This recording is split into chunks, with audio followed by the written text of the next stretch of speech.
Hello everyone, I'm Rahul and you're watching StudyIQ IAS. I welcome you all in this episode where we'll be discussing about the truth behind Pakistan's nuclear facility SCA.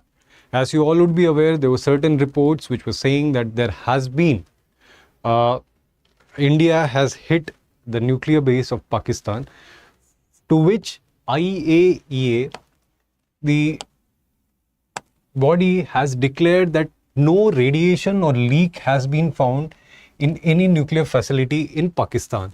This comes in the backdrop where there were reports that India has hit the Pakistan nuclear sites.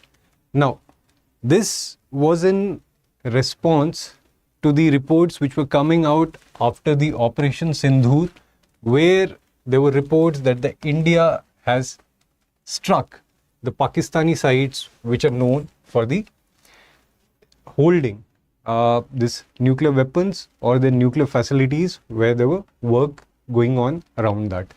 Now, from this news, what becomes as a UPSC aspirant, what becomes important for you to know about the IAEA body, which we'll be covering in this article. Now, India Ministry of External Affairs has declared from its own end also that we have not struck any nuclear facility in Pakistan. Now, coming next about this thing, as we were talking about, when UPSC asks, UPSC usually and normally asks about not about the news. The question would come in the form of, like we were discussing, IAEA body, its functioning. It will ask you about what are the mandate of this organization and other related things with respect to IAEA. So let's very quickly summarize this. The International Atomic Energy Agency is the world's leading intergovernmental organization for scientific and technical cooperation with respect to the nuclear field. Now, what becomes important from UPSC perspective for you to remember is when it was founded, when it came into being. The IAEA statute was approved on 23rd October 1956 and it came into force on 29 July 1957. Its headquarters is in Vienna, that is in Austria, and currently it is having 178 member states. Now, from here on, the homework for you, it could be that which are the latest countries who have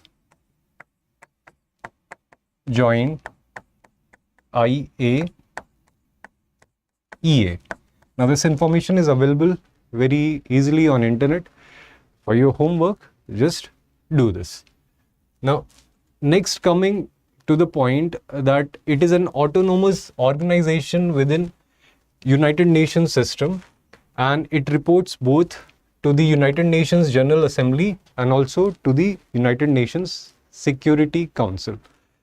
It is popularly referred to as Atoms for Peace and Development, and also what becomes important that how the evolution of this IAEA came into being. It came into being after one Atoms for Peace speech was given by one of the United States President, from where it comes into being.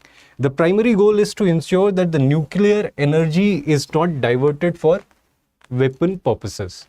And now, one question, if I am remembering in prelims, was asked, what happens when certain countries are placed under the IAEA preview? What happens? So we will be covering the answer for that.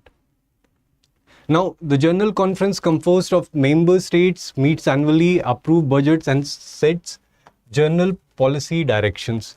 The Board of Governors, comprising of 35 members, meet in about 5 times a year to approve safeguard agreements, carry out statutory functions, appoint the Directorate General. The Secretariat is led by Directorate General, who handles IAEA's daily operations.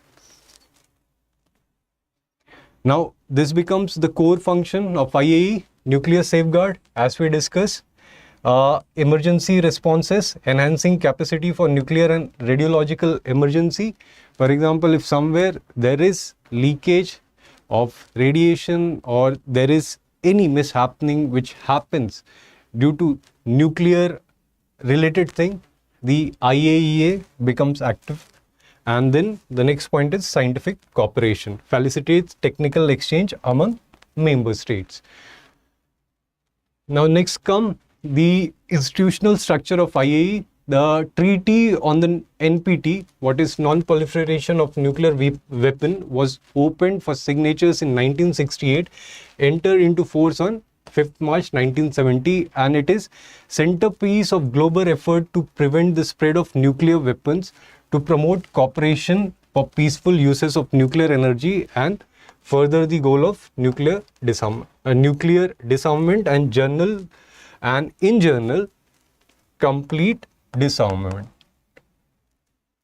Now, what remains important for you to understand is that IAEA is not a member of NPT, entrusted with key verification responsibility under the treaty. So it is not a member, but still it is entrusted with certain functions that you have to remember. Each nuclear weapon state is parties required under the NPT to conclude a comprehensive safeguard agreement CSA with IAEA.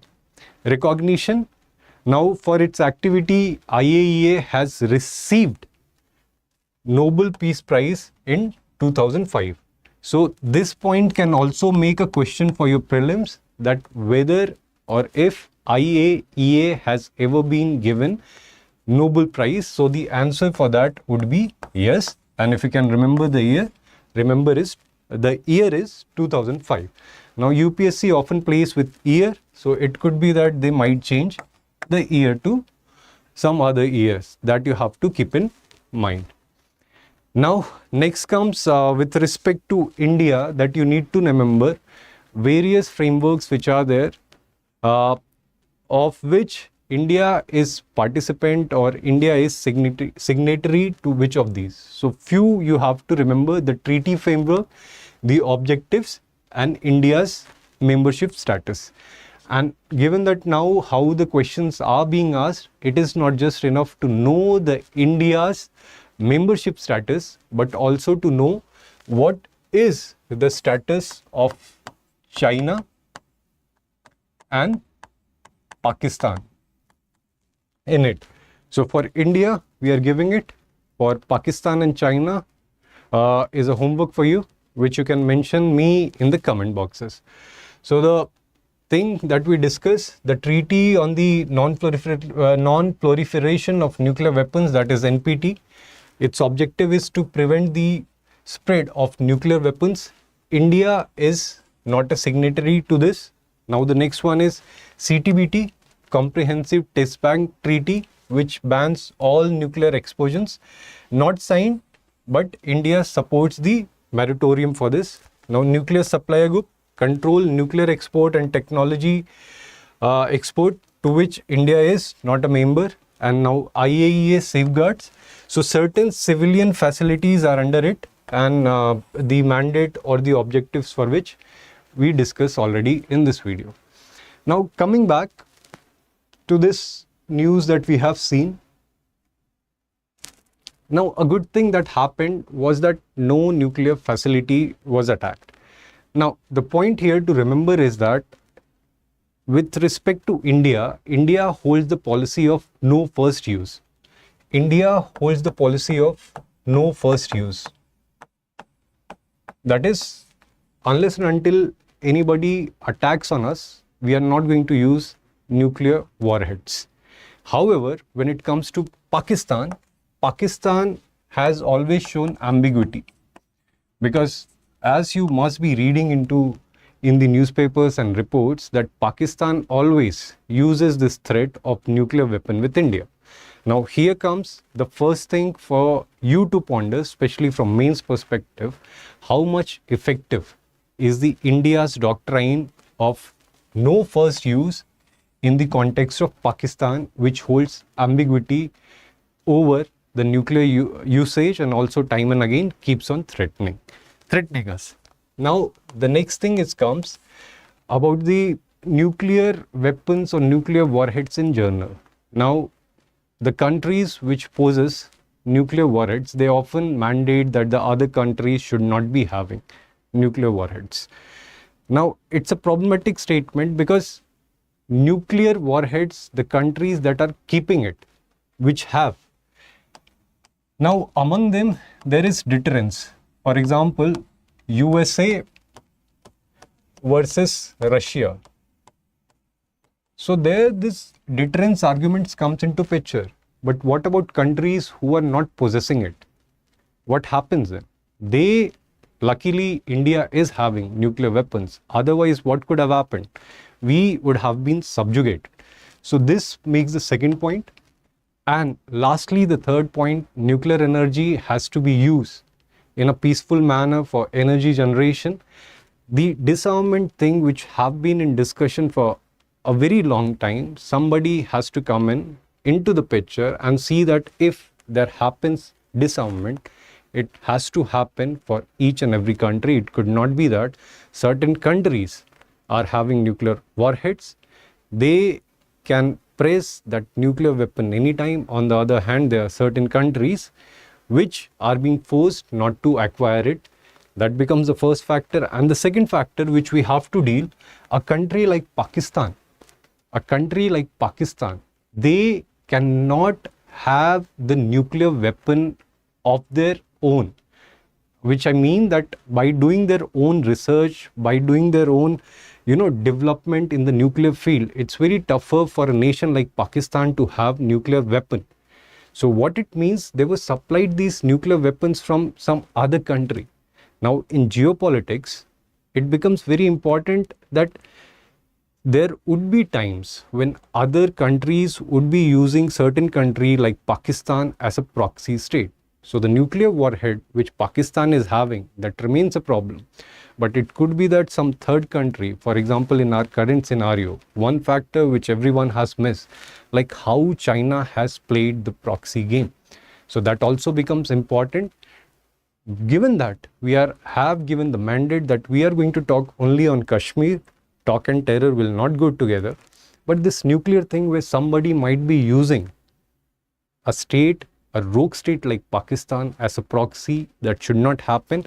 And Pakistan should also serve as a good example, like how a peace of a region can be disturbed by enabling a rogue state with nuclear weapons. So I just hope, friends, this discussion would be very fruitful for your prelims as well as mains examination. We'll be covering more such interesting topics. And I just hope your preparation for prelims is going on full throttle. If you require any support, any help, like I always say, just mention in the comments and it will be provided to you.